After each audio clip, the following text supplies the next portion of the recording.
Arrestato il 47enne che era indagato per i maltrattamenti alla compagna Elda Tandura, morta a Vittorio Veneto dopo un mese di agonia in ospedale. L'accusa è diventata omicidio preterintenzionale. San Fior sconvolta per la morte di Massimo Pizzoli, il 18enne che ha perso la vita in un tragico incidente. Il dolore del sindaco e degli amici era una forza della natura. Il monito della polizia: usate le cinture di sicurezza. Escursione fatale per un 58enne trevigiano che viveva alla Spezia. L'uomo precipita in un burrone dopo essere scivolato, vani i soccorsi. Raid in pieno giorno in una casa di via Roma a Treviso, giovani ladri e nomadi bloccati dalla polizia grazie alla segnalazione del vicino di casa. Poco dopo gli agenti bloccano un migrante spacciatore. Paura in un condominio di Montebelluna la scorsa notte, auto in fiamme nel garage, il fumo invade lo stabile che viene evacuato dai vigili del fuoco. Record di accessi e ricoveri per i picco di influenza, il Caponcello ha aperto da oggi il reparto influenza ricavato negli spazi di otorinolaringoiatria. È uno dei gioielli storico-artistici di Treviso, ma la burocrazia rallenta i lavori, la sala del capitolo nella chiesa di San Nicolò bloccata dai ponteggi per il restauro. Telespettatori di Antenna 3, buonasera e ben ritrovati con l'edizione trevigiana dei nostri telegiornali. Dunque in primo piano la cronaca giudiziaria con la svolta nell'inchiesta sulla morte di Elda Tandura che morì nell'ottobre scorso dopo un mese di agonia in ospedale perché oggi è stato arrestato il compagno della donna che già era indagato. Omicidio preterintenzionale, è con questa accusa che oggi i carabinieri hanno arrestato il 47enne Luca Furlan, il compagno di Elda Tandura, morta il 24 ottobre scorso all'ospedale dopo un mese di agonia. Una svolta nell'inchiesta del dramma di Vittorio Veneto, l'ipotesi di reato modificata dalla procura dopo l'esito dell'autopsia che ha accertato come il trauma cranico che ha ucciso la 66enne sia stato provocato da una violenta spinta. E secondo il PM a spingere la donna sarebbe stato proprio il compagno al culmine di una delle frequenti e burrascose liti che i due avevano. Subito dopo la morte della donna Furlan era stato indagato con l'accusa di maltrattamenti aggravati dalla morte, ma gli accertamenti del medico legale hanno portato la procura ad aggravare l'accusa nei confronti del 47enne e a chiedere al GIP la misura cautelare dell'arresto. Era una delle possibilità a disposizione della procura quella di chiedere che venisse emessa un'ordinanza di custodia cautelare. Visto che è intervenuta dopo che sono stati svolti gli accertamenti tardivi di contenuto negativo, non mi aspettavo sinceramente che a fronte di questo venisse poi richiesta l'emissione di una misura, perché né l'autopsia e né gli accertamenti dei RIS presso l'appartamento della signora hanno portato riscontro all'ipotesi accusatoria. Un'inchiesta difficile quella sulla morte dell'ex insegnante, caratterizzata dai tempi lunghi. Dalla notte del 28 settembre, quando la 66enne era finita in ospedale con un trauma cranico e aveva subito 2 interventi neurochirurgici, fino alla sua morte, il 24 ottobre, il fascicolo è rimasto fermo. E gli accertamenti sono iniziati solo quando l'inchiesta è stata affidata al sostituto procuratore Maria Giovanna De Donà, che subito ha iscritto sul registro degli indagati Furlan e lo ha interrogato. Qualcosa di più gli inquirenti avrebbero potuto fare nell'immediatezza del fatto. Questo perché forse nell'immediatezza del fatto si sarebbero potuti anche raccogliere degli elementi che potevano servire a chiarire quanto effettivamente è avvenuto, e quindi noi la contestiamo e penso di poter anticipare che è un'ordinanza che impugneremo. Un rapporto violento secondo le testimonianze di vicini di casa, ma Furlan, pur in carcere, si dice fiducioso di poter dimostrare di non aver causato la morte della donna. Convinto di poter dimostrare che comunque il colpo che ha comportato purtroppo la morte poi della signora Tandura non è stato inferto da lui. A San Fior ora una comunità letteralmente sconvolta per la morte di Massimo Pizzoli, 18enne vittima del gravissimo incidente avvenuto sabato notte. San Fiore è un paese frastornato, sotto shock. La morte improvvisa di Massimo Pizzola ha sconvolto tutti, perché tutti qui conoscevano questo 18enne e la sua famiglia. Sono degli amici e sono delle persone che da sempre sono coinvolte nelle attività che ci sono all'interno della comunità. La tragedia si è consumata nella notte tra sabato e domenica lungo la Pontebana. Massimo, in compagnia di altri ragazzi, aveva trascorso la serata in un locale di San Vendemiano. Durante il rientro a casa in auto, a poco a distanza dalla sua abitazione, l'appuntamento più tragico con il destino. Al volante 18enne, accanto a lui l'amico di sempre, il suo coetaneo. All'improvviso la vettura invade la corsia opposta, proprio nel momento in cui sta sopraggiungendo una Peugeot. L'impatto frontale tra i due mezzi violentissimo. Per Massimo, che secondo una ricostruzione sembra non indossasse le cinture di sicurezza, non c'è nulla da fare, nonostante il tempestivo intervento dei sanitari del SUEM e i tentativi per rianimarlo. Feriti in modo grave l'amico e il conducente dell'altra vettura. La notizia della morte di Massimo ha travolto tutta la comunità di San Fior, che ora si è stretta intorno alla mamma, papà, al fratello e ai nonni, che non si danno pace per quanto accaduto. Ci sono stato il mattino presto, non è che ci siano tante parole da prendere, ci si dà un abbraccio e sono delle situazioni che non sono nemmeno facili da affrontare, perché perdere un figlio di 18 anni, abbiamo un rispetto della vita degli adulti, degli anziani, ma perdere un ragazzo di 18 anni è un qualche cosa che è davvero una catastrofe. E poi c'è il ricordo degli amici di Massimo Pizzolla. Era un ragazzo tosto e ragazzi così dovrebbero essere, sono il futuro. Un ricordo commosso, quello che Giuliano Dalcin, vicepresidente del gruppo Eventi San Fior, fa di Massimo Pizzolla. Insieme hanno lavorato fianco a fianco nella realizzazione della festa del Rosario, proprio quando i veterani avevano manifestato l'intenzione di mollare. Massimo era riuscito a coinvolgerli e a trainarli con la sua forza. Un impegno che il 18enne aveva portato avanti insieme all'amico di sempre, con lui anche ieri nel giorno della tragedia. Erano i due che hanno cercato di portare avanti questa manifestazione, ci sono riusciti, hanno fatto un lavoro bellissimo. Massimo, nonostante la giovane età, era riuscito a coinvolgere anche i più grandi, dimostrando una tenacia, una volontà difficile da trovare nei suoi coetanei. Tanti gli aneddoti che vengono in mente a Giuliano Dalcin. Giochi di scherno che noi un po' più vecchietti facevamo a loro, che comunque sì, non glieli so raccontare adesso, però le prese in giro o le prese per i fondelli. Sulla pagina Facebook del gruppo Eventi San Fior, un fiore e una candela in ricordo di Massimo. Chi lo ha conosciuto fatica a credere a quanto accaduto, che su quella strada il sorriso dell'amico si sia spento per sempre. Non ce la sentiamo in questo momento di parlare di lui, ci dice un'amica di lunga data che domenica prima della tragedia lo aveva incontrato in un locale. È tutto tanto pesante, continua la ragazza, e ancora non realizziamo che non sia più con noi. Tanti racconti e un unico dolore. A tutti mancheranno il suo impegno, la sua energia, la sua voglia di vivere. Purtroppo non ha avuto occasione di dimostrarlo. Lascia un vuoto, lascia sicuramente un vuoto, era un bravo ragazzo. Ed oggi dalla Polizia Stradale di Treviso per l'ennesima volta il monito: usate le cinture di sicurezza. Un'altra giovane vita spezzata, un'altra tragedia che forse si sarebbe potuta evitare se Massimo avesse indossato le cinture di sicurezza, come Federica Brollo, la ventenne di Caerano, morta lo scorso dicembre nell'auto del fidanzato uscita di strada, anch'ella molto probabilmente senza cinture. È un appello a tutti i giovani, quello che viene lanciato all'indomani dell'ennesimo incidente mortale dal comandante della Polizia Stradale di Treviso. Le cinture possono salvare la vita e la conferma viene dai dati della stradale sugli incidenti che si sono verificati nella Marca nel corso del 2017. Oltre la metà degli incidenti, delle persone coinvolte in incidenti mortali a Treviso non avevano la cintura di sicurezza. Quello che non abbiamo detto è che in tutti gli incidenti conferiti di tutto l'anno 2017, che sono stati per noi oltre 650, solo in 45 casi abbiamo contestato la mancanza di cintura. Quindi neanche l'8% dei casi di incidente conferiti le persone erano senza cintura. Quindi è evidente che la presenza della cintura genera un incidente con feriti, l'assenza della cintura nella maggior parte dei casi genera un incidente con morti. Dati che drammaticamente confermano quanto sia importante fare quel gesto semplice, oltre che obbligatorio, di allacciare la cintura quando si sale in auto. Vale per i giovani, vale per tutti, e forse solo quando accadono drammi come questi ce ne si rende conto. La matematica non perdona, con la cintura ci si può salvare, senza cintura si rischia grandemente di morire e poi si muore realmente. Ancora la cronaca, perché un 58enne trevigiano, l'escursionista trovato ieri senza vita in un burrone ai piedi di una parete rocciosa alla Spezia. Inizialmente non se ne conosceva l'identità, questa mattina la identificazione.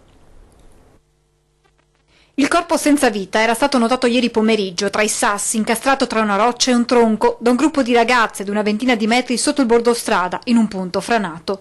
Sono stati loro a lanciare l'allarme. Quando i soccorritori sono arrivati in fondo al burrone sul Muzzerone, uno dei luoghi preferiti dagli appassionati di montagna nello Spezzino, per l'uomo era già troppo tardi. Addosso nessun documento, nulla che potesse aiutare ad identificarlo. Poi questa mattina, grazie alla segnalazione di scomparsa di un familiare che non riusciva a rintracciarlo, è stato possibile dare un nome all'ennesima vittima della montagna. Si tratta di Massimo Lonati, 58 anni, residente a Treviso, anche se da qualche mese viveva a La Spezia. Cosa sia esattamente successo lo potranno dire solo le indagini dei carabinieri, ma secondo le prime ipotesi l'uomo sarebbe caduto accidentalmente nel burrone. È possibile che si sia sporto, magari per scattare una foto, e che abbia perso l'equilibrio.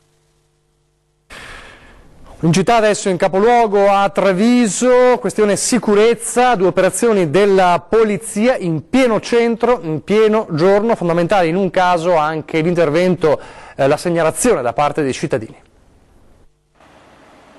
Non c'è pace per via Roma a Treviso. Se non ci sono le baby gang, ci sono comunque gli spacciatori e i ladri che imperversano pure di domenica. E se non fosse per la costante presenza della polizia e la sensibilità dei cittadini con numerose e costanti segnalazioni, una delle porte di accesso della città sarebbe da definire un vero e proprio Bronx trevigiano. 2 gli episodi accaduti ieri quasi alla luce del sole. Nel primo, protagonista un migrante pakistano che all'ora di pranzo, anziché lo spritz, offriva marijuana alla giovane clientela. Si tratta di un richiedente asilo, il quale è stato visto dagli operatori delle volanti che per ben 2 volte ha materialmente dato dei contenitori con sostanze stupefacenti a 2 acquirenti. Nemmeno il tempo di terminare la procedura per l'arresto dello spacciatore che arriva alla segnalazione di una cittadina per un furto in corso in uno dei condomini che guardano Ponte San Martino. Abbiamo fermato le 2 ragazze in flagranza di reato mentre uscivano dall'appartamento proprio grazie a una segnalazione di una vicina di casa che dallo spioncino ha notato le ragazze che armeggiavano con la serratura della porta e ha prontamente chiamato la volante. Controllo del vicinato per un furto sventato, anche se le 2 zingare prima di essere prese hanno messo a soqquadro tutto nel tentativo di trovare gli orri dell'anziano ricoverato da qualche tempo in casa di riposo, segno che sapevano dell'abitazione da giorni non più abitata. Le 2 donne, una minorenne e l'altra incinta, oggi sono di fatto tornate in libertà dopo la direttissima in tribunale. 2 episodi che, se da un lato confermano come ci sia ancora tanto da fare per la sicurezza in via Roma, dall'altro dimostrano come con l'aiuto anche dei cittadini si possa effettivamente combattere con buoni risultati la microcriminalità altrimenti imperante. È necessario l'apporto comunicativo da parte dei cittadini, in questo caso ovviamente ne è l'evidenza. Di nuovo in provincia adesso San Zenone degli Ezzelini e le indagini sull'inquietante attacco incendiario a un'agenzia immobiliare. Muri anneriti, vetrina scheggiata, per terra ancora le tracce delle operazioni di spegnimento del fuoco, nell'aria l'odore acre di un acceleratore servito a farlo divampare, una moto, 2 individui e la fuga, gli ingredienti base di un attentato, di quelli letti sulle pagine di un noir che racconta la malavita di alcune grandi città. Invece siamo a San Zenone degli Ezzelini e nella centralissima via Roma, obiettivo dell'attentato incendiario l'immobiliare PM. Mi ha chiamato il marito che ero a letto e ieri sera ho sentito le sirene. Davanti al negozio le sirene, le luci, i pompieri e un residente, il primo ad intervenire dopo aver sentito lo scoppio fragoroso e viste le fiamme. È venuto giù l'altro signore che abita sempre là e con l'estintore l'ha spento e dopo sono arrivati i pompieri, però era già a posto, insomma. 2 giovanotti in moto sono venuti qua e poi sono scappati. Avevano cosparso tutto di petrolio per terra, puzzava. Pensa a un atto intimidatorio? Non so cosa dirle proprio. E il giorno dopo il blitz incendiario, in paese non si parla d'altro. Stupiti perché è una cosa che qui nelle vostre zone non siamo abituati a vedere. Ecco. Stupiti e anche un po' preoccupati? E preoccupati. Ad indagare e cercare chi possa aver firmato l'attentato sono ora i carabinieri. A proposito di roghi, paura nella tarda serata di ieri, poco dopo le 23 all'interno di una palazzinater di via Toronto a Montebelluna. Un'auto presente in uno dei garaggi interrati si è infatti incendiata per cause in corso di accertamento. A lanciare L'allarme sono stati alcuni residenti che hanno notato il fumo uscire dall'autorimessa e udito alcune esplosioni dovute allo scoppio degli pneumatici. Sul posto sono intervenute alcune squadre dei Vigili del Fuoco di Montebelluna, è stato necessario ovviamente evacuare per motivi di sicurezza tutti gli inquilini. La situazione fortunatamente è tornata alla normalità poco dopo l'1.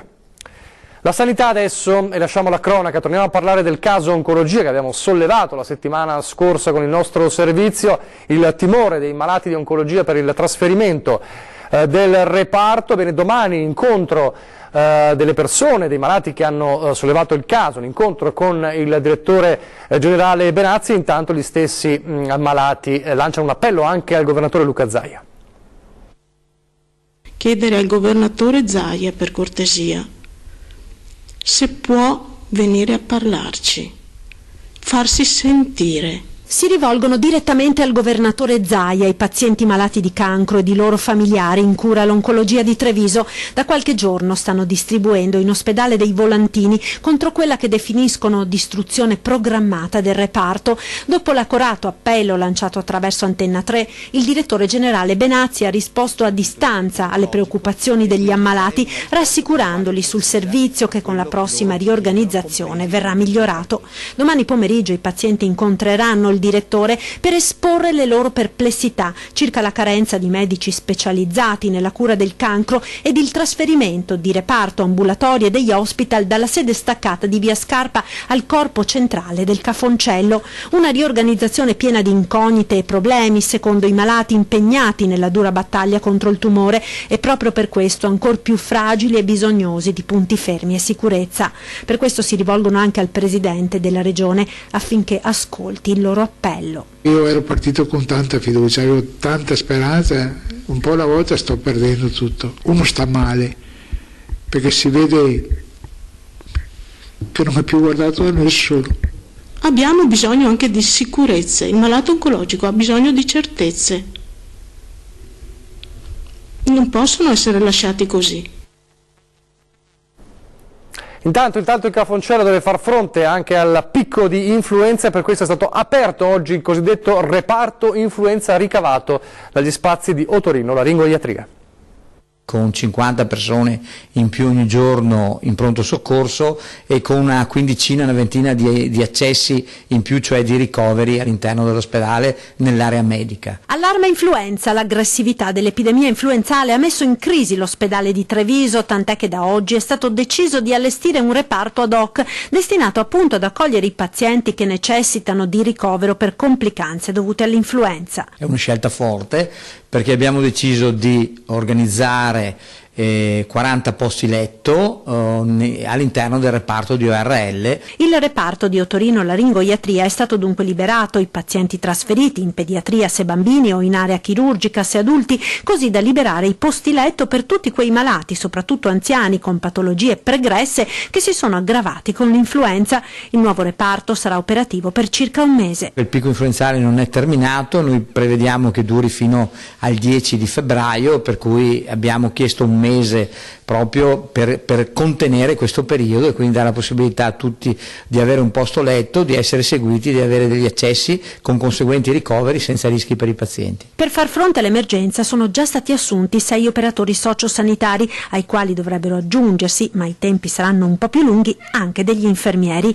Una task force per affrontare l'epidemia che quest'anno è particolarmente aggressiva ed in questi giorni, a causa di un virus mutato, può colpire anche chi si è vaccinato. Adesso una brevissima pausa pubblicitaria.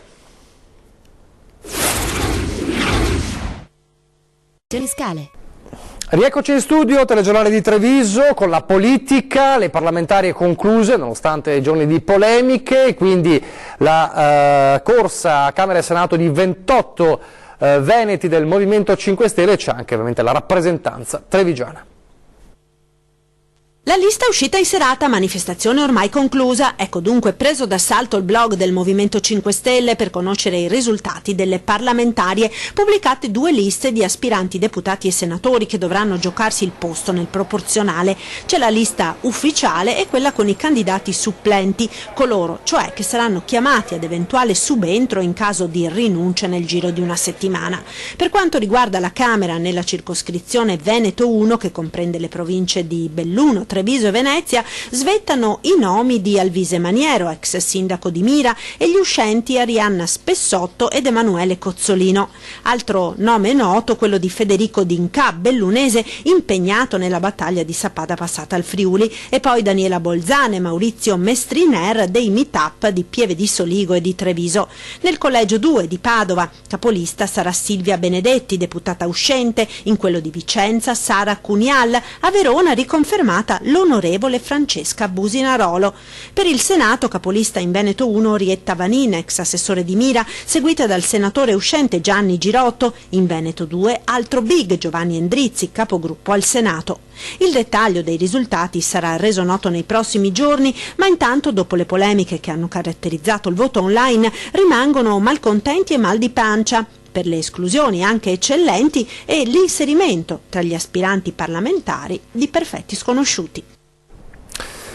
Lutto nel mondo dell'arte trevigiana. Si è spento infatti all'età di 86 anni Guido Speranza, artista affermato e testimone della scuola Buranella nella seconda metà del Novecento. Una pittura, la sua, che rispecchia la duplice anima dell'artista, la prima legata alla tradizione veneta, nella quale carpisce e assume in sé le qualità cromatiche, la seconda, quella della ricerca moderna, che gli permette di frequentare con la sorta di inquietudine che lo caratterizza territori inesplorati. Speranza abitava a Fontane di Villorba e nella parrocchiale del paese verranno celebrati i funerali dell'artista. E a proposito di arte, c'è un gioiello storico-artistico trevigiano, la Sala del Capitolo, nella chiesa di San Nicolò, e ci sono dei lavori che non si concludono, dei lavori che continuano e continuano anche a bloccare l'accesso ai turisti che potrebbero ammirare le opere. Tutto questo per colpa della burocrazia.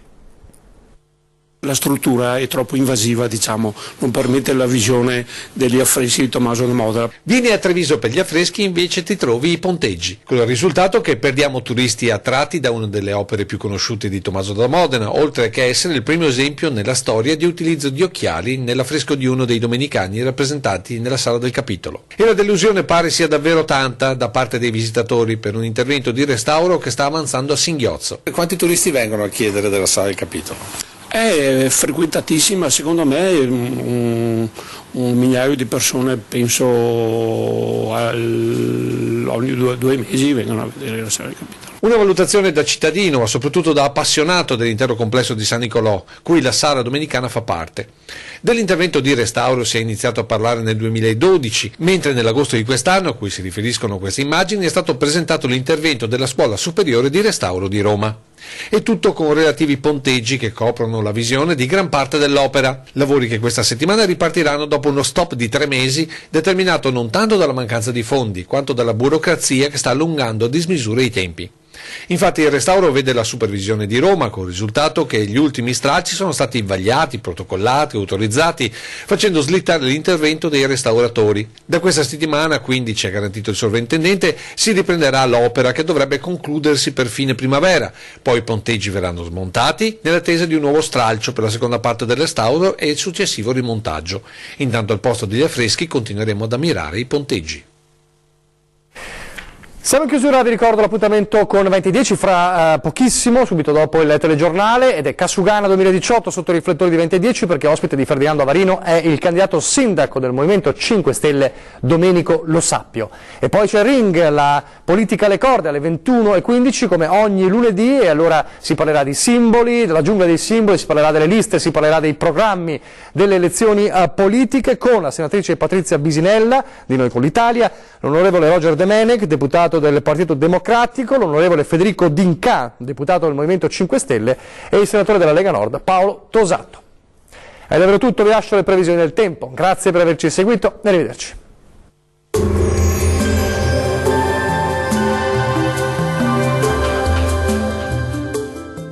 Vacil Frutta, Adriatica, la Valle dei Sapori, un nuovo mondo alimentare. Avacil di Breda, Treviso.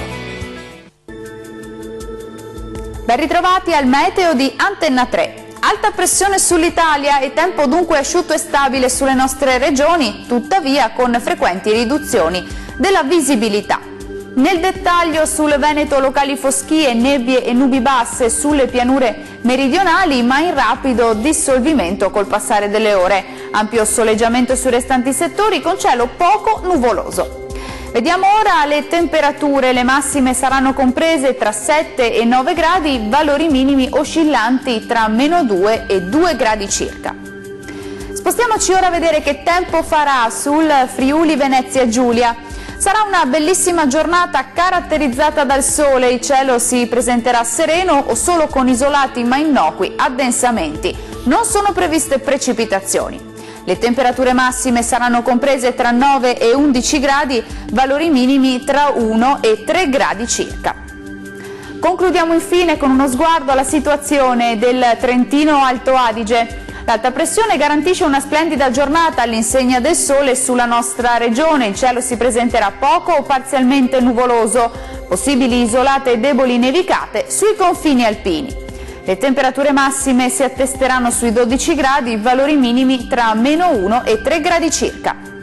Il mare sarà generalmente quasi calmo, i venti deboli settentrionali sulle zone costiere e moderati al largo. Dal meteo per ora è tutto, arrivederci!